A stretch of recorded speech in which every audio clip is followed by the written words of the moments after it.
چنیوٹ بااثر افراد کا غریب محنت کش انسان کے گھر پر دھاوا، بچیوں سمیت والد زخمی۔ چنیوٹ کے علاقے موضع ساحمل میں احمد یار کے گھر پر بااثر افراد نے دھاوا بول دیا۔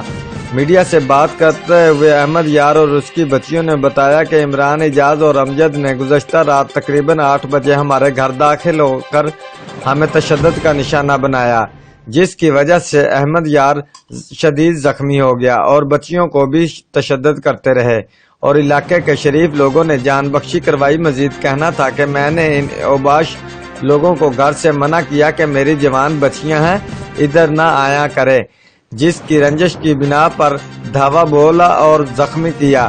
میڈیکل کے ساتھ درخواست گزاری ہے، اپیل کرتے ہوئے کہا کہ ہمیں انصاف فراہم کیا جائے اور ملزمان کے خلاف مقدمہ درج کیا جائے۔